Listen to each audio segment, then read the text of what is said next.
Andrew was 64 when the moment came that shook him more than any other. It was an ordinary Sunday morning, the kind he usually reserved for tending his small backyard garden in Ohio. He bent down to pull out a few stubborn weeds when, without warning, his right hand began to tingle. At first, he brushed it off as nothing, maybe just the cold breeze running across his skin. But when his legs felt weak a few minutes later, the clippers slipped from his grasp and fear crept in. He sat down heavily on the bench, his heart racing, whispering to himself that it must just be fatigue. Still, deep inside, he knew this wasn't just an ordinary morning. Later that week, Andrew's doctor confirmed what he had secretly feared.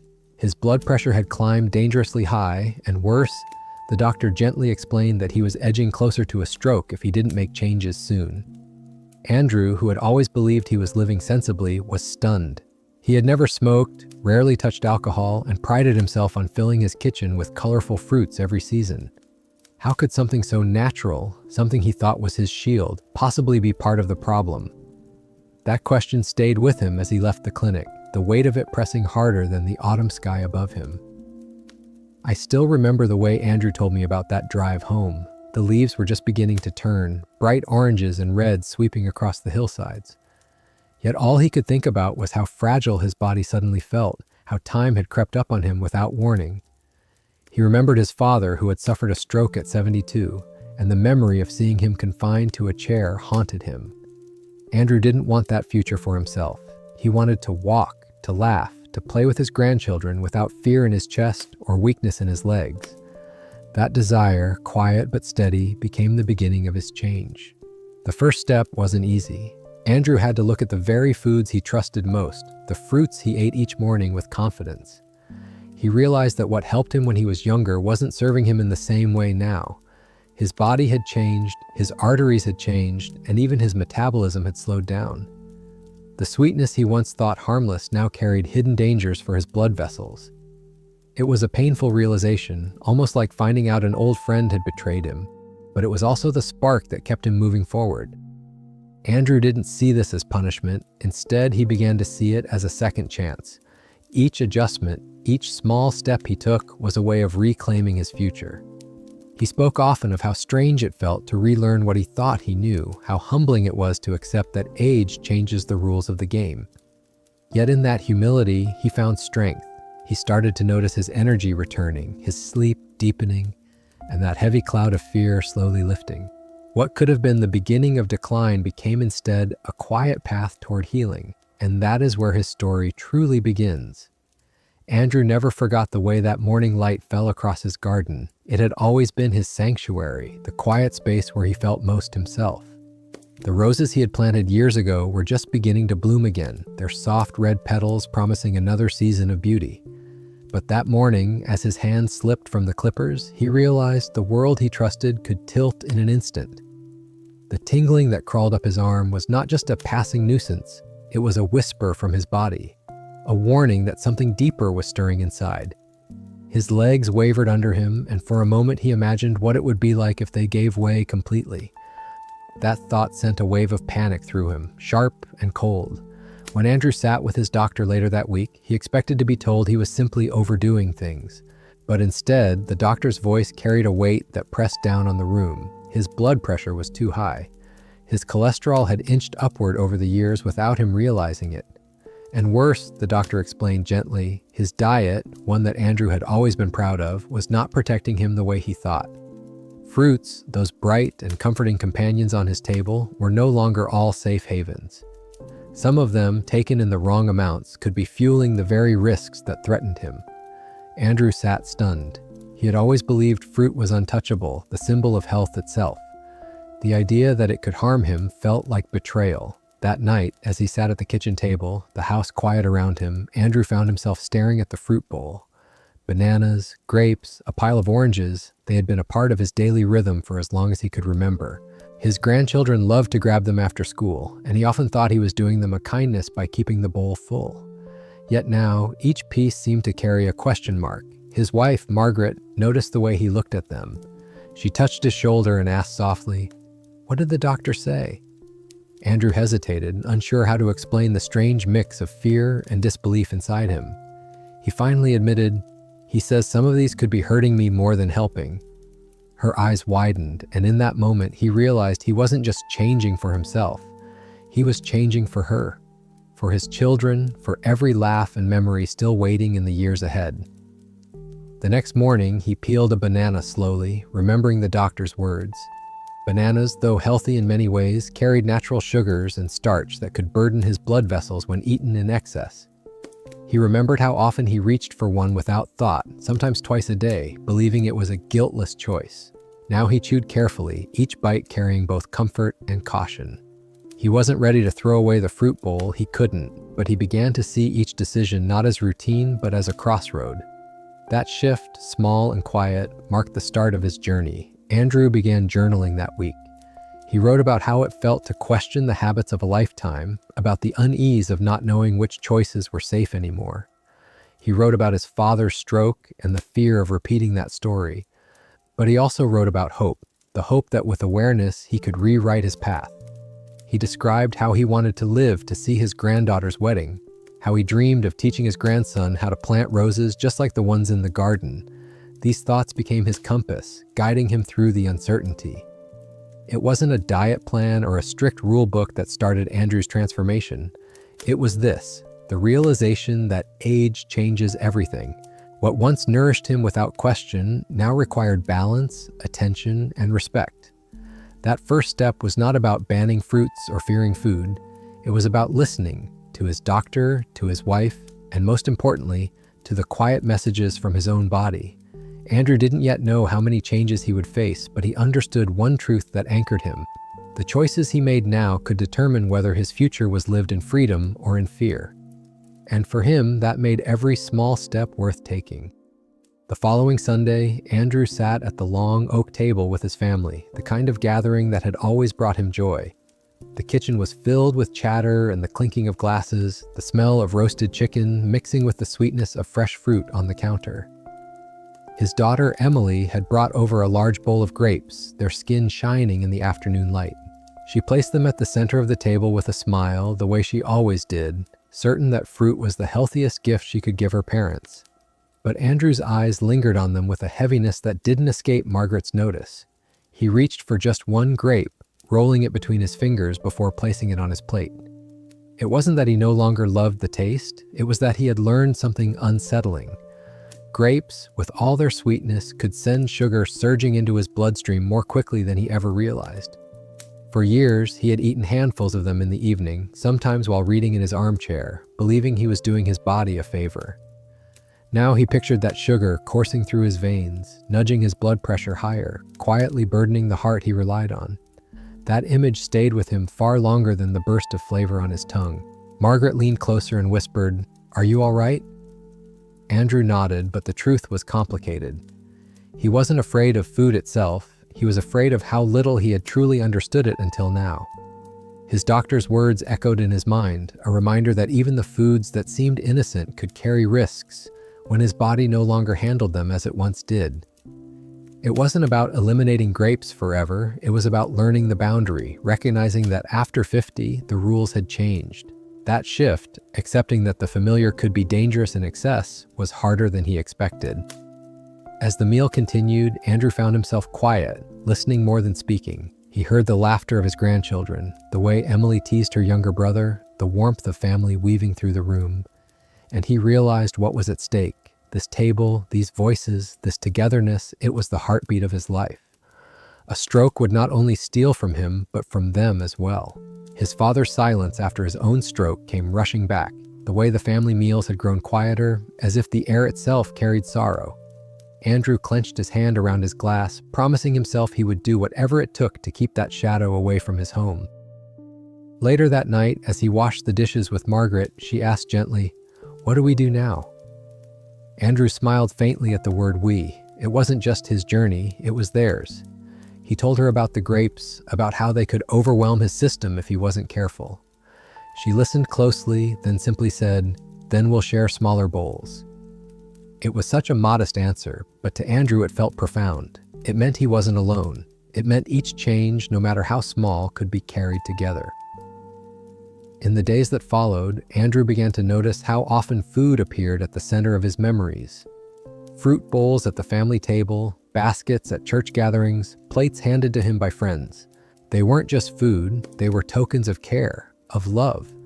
To change his relationship with them felt almost like rewriting the language of affection itself. And yet, he discovered something remarkable. Love didn't vanish when the bowl was smaller, when the grapes were divided instead of overflowing. If anything, it grew sharper, clearer, because every choice became a reminder of why he was making it. This was his second shift, not just seeing fruit as a risk, but seeing his health as part of a larger circle. His choices weren't only about him, they touched his wife, his children, his grandchildren. That realization softened the fear and gave him courage. It wasn't about giving up sweetness, it was about protecting the sweetness that mattered most. The voices around the table, the laughter that carried through the house, the ordinary Sundays that stitched his life together. And with that awareness, Andrew began to change, one quiet meal at a time. A week later, Andrew returned to his doctor's office, the late afternoon sun slanting through the blinds. The waiting room smelled faintly of antiseptic and coffee, a scent he'd come to associate with both fear and hope. He carried his notebook with him, the one where he had begun writing about his meals and the changes he was noticing in his body. When the nurse called his name, he rose slowly, gripping the book like a schoolboy holding onto his lessons. Inside, the doctor greeted him warmly, the way an old friend might. He wasn't a man of stern lectures. Instead, he spoke with the steady, patient tone of someone who had guided countless families through moments just like this. He listened as Andrew described the tingling in his hand, the weakness in his legs, and the new caution he carried when looking at his fruit bowl. Then, with a gentle nod, the doctor said something that struck deeper than any warning. Andrew, the food that gave you strength in your 40s may not serve you the same way in your 60s. Your body has aged, your arteries have changed, and even nature's sweetest gifts must now be handled with respect. Andrew sat quietly, letting those words sink in. He realized this wasn't about guilt or punishment. It was about harmony, about learning to walk hand in hand with time instead of fighting it. The doctor explained that certain fruits, like pineapples and mangoes, could flood his system with sugars faster than he realized. For someone with rising blood pressure, that surge was like throwing kindling on a fire that was already too hot. Andrew thought back to the tropical fruit salad he loved to make in summer, how he had piled it high with juicy cubes of mango, believing it was his healthiest indulgence. Now the memory carried a new shade of unease.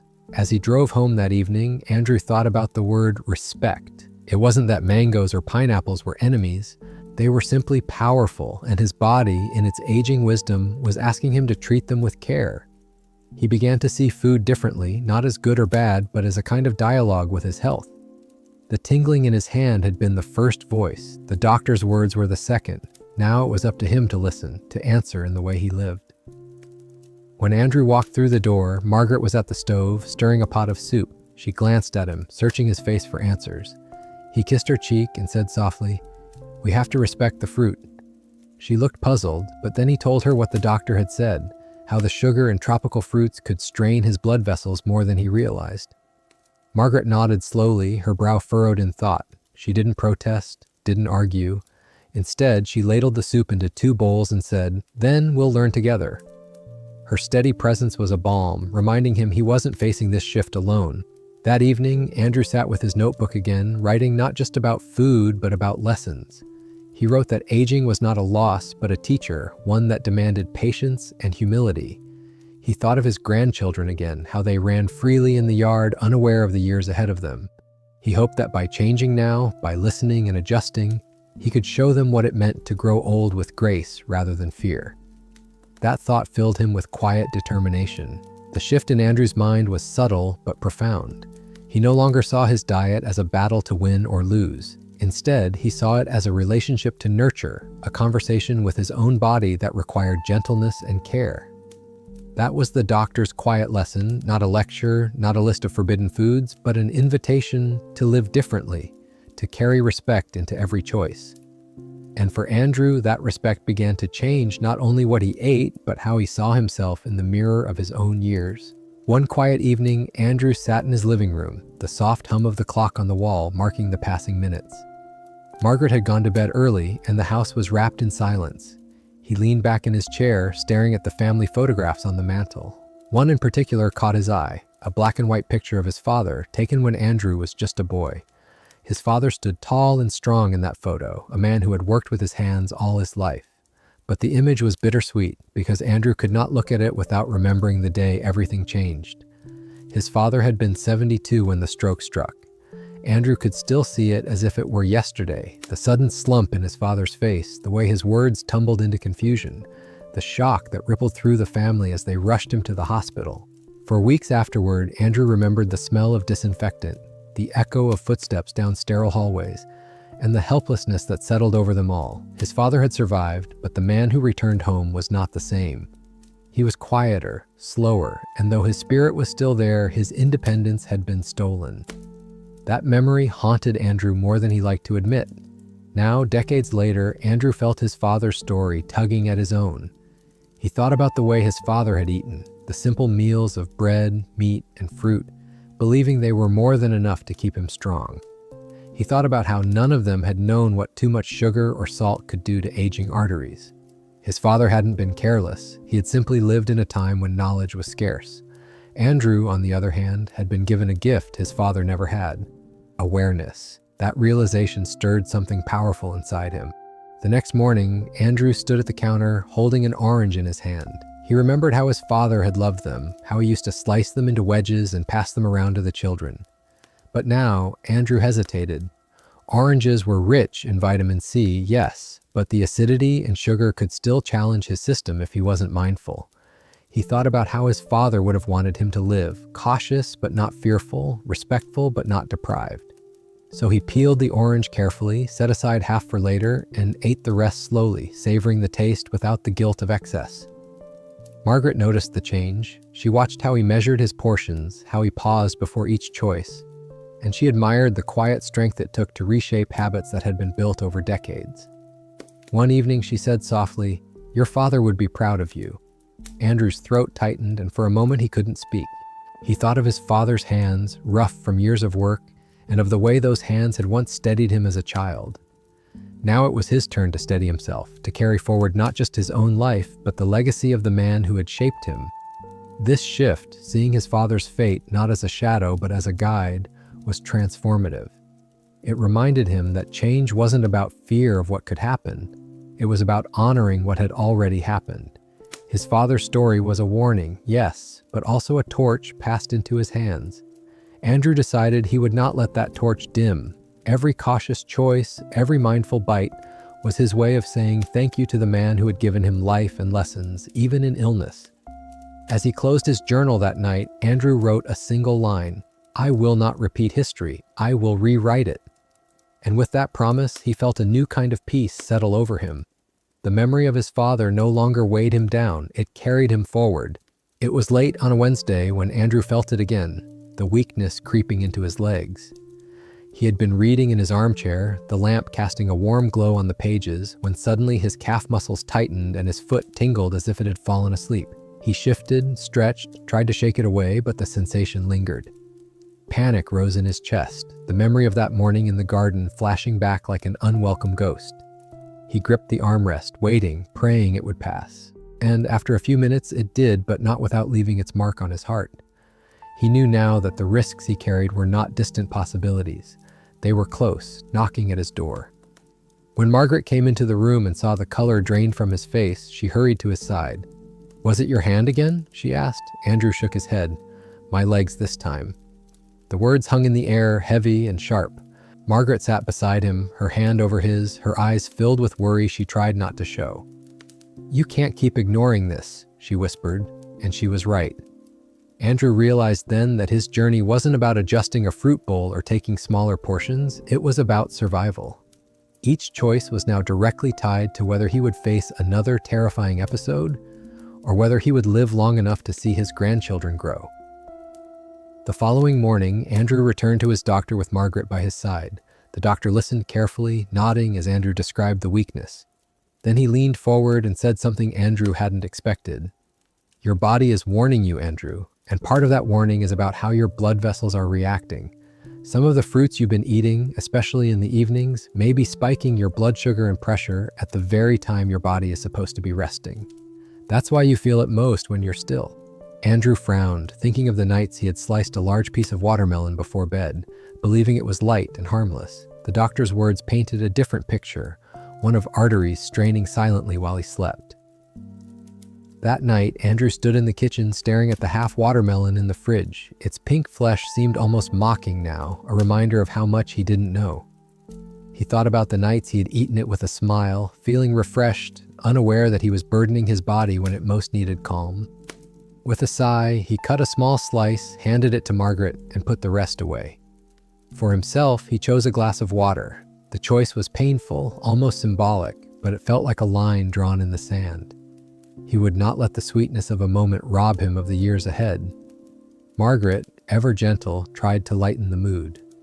"It's not about never having watermelon," she said. "It's about choosing when and how much." Andrew smiled faintly, grateful for her steady perspective. He realized then that fear alone couldn't carry him forward. Fear might stop him in the moment, but love for his family, for the life he still had to live, was what would keep him steady day after day. That evening, as he tucked his journal under the lamp, he wrote, "Every bite is a decision between fear and love. Tonight, I chose love." This was his next shift. It wasn't just awareness of what fruits could do. It was awareness of when and how they could do harm. Timing mattered. Balance mattered. Listening mattered. The weakness in his legs had been a frightening reminder, but it had also been a gift, a signal that guided him toward change before it was too late. Andrew knew the road ahead would be filled with temptations, with habits whispering to return. But now, each moment of weakness became a chance to grow stronger, to choose differently. And that knowledge gave him a quiet, unshakable strength he hadn't felt in years. Spring returned, soft and green, and with it came a sense of renewal. Andrew noticed it first in the garden, where the roses stretched toward the sunlight just as they always had, no matter the winters they endured. He took it as a quiet lesson. Growth was not about rushing forward, but about surviving, adjusting, and blooming again. His body, though weathered by time, still carried that same potential. He just had to treat it with the same care he gave his roses. One Sunday afternoon, his grandchildren came running through the house, their laughter filling the rooms like music. Andrew sat at the table, a bowl of strawberries before him. For a moment, he hesitated. Strawberries had always been one of his favorites, but he remembered the doctor's warning. Too much, too quickly, could raise his sugar just like grapes or watermelon. But instead of taking a handful, he chose 3, placing them carefully on his plate. His youngest granddaughter climbed into his lap, reaching for one of them, and Andrew smiled as he handed it to her. The sweetness of that moment, her small hand, her delighted grin, was far greater than anything a fruit could give. That was when Andrew realized the shift was complete. Food was no longer just about taste or habit. It was about balance, about savoring what mattered most. He didn't need an overflowing bowl of fruit to feel nourished. He needed the steady beat of his heart, the strength in his legs, the joy of watching his family grow. Every small adjustment he had made, fewer grapes at dinner, less watermelon at night, respecting the power of tropical fruits, wasn't about restriction. It was about freedom, the freedom to walk through his garden without fear, the freedom to sit at the table without the shadow of a stroke looming over him. Margaret noticed the change in him. His color was brighter, his step steadier. He laughed more, slept more deeply, and carried himself with a confidence she hadn't seen in years. One evening, as they watched the sunset together, she said, "You seem lighter." Andrew turned to her, understanding exactly what she meant. It wasn't just his body that felt lighter, it was his spirit. He had released the weight of fear and replaced it with the quiet strength of awareness. Of course, temptation still appeared. At church gatherings, friends pressed plates of sweet fruit salad into his hands. At family birthdays, there were desserts piled high, as if joy itself had been baked into the sugar. But Andrew had learned how to pause, how to listen. Sometimes he took a small portion, savoring it without guilt. Other times, he gently declined, choosing instead to focus on the laughter around him. Either way, he no longer felt trapped by habit or fear. He felt free, guided by love and the lessons his body had given him. One night, as he sat by the window writing in his journal, Andrew reflected on how far he had come. He thought of the morning in the garden when his hand had trembled, the grapes that once seemed harmless, the quiet lesson from his doctor, the memory of his father, and the weakness in his legs that had frightened him into action. Each of those moments, painful as they were, had carried him here, to a place of balance, of gratitude, of quiet power. He closed his journal with a smile, knowing the story wasn't finished. It never would be. But he also knew that every page ahead was his to shape, one mindful choice at a time. And in that moment, Andrew understood something he wished he could whisper to everyone his age. Sweetness is not only found in fruit, it is found in the faces around the table, in the hands that hold yours, in the laughter that fills a room. That sweetness, when protected, could last a lifetime, and that was a gift far richer than anything he could ever place in a bowl. Andrew's story reminds us that change often begins in the quietest of moments. A tingling hand in the garden, a bowl of grapes on the family table, a sudden weakness that whispers of something deeper. What began as fear slowly became awareness, and that awareness became strength. He learned that the habits which served him in youth required new respect in age, and that even the sweetest foods must be met with balance. But perhaps his greatest transformation was not in what he chose to eat, but in how he chose to live. He moved from fear to freedom, from confusion to clarity. Each adjustment, smaller portions, mindful timing, respect for what his body was telling him, became less about restriction and more about love. Love for his wife, for his children, for his grandchildren, and for the simple joy of living each day with presence instead of worry. For all of us, Andrew's journey is an invitation. It asks us to listen more carefully to our bodies, to honor the lessons of age rather than resist them.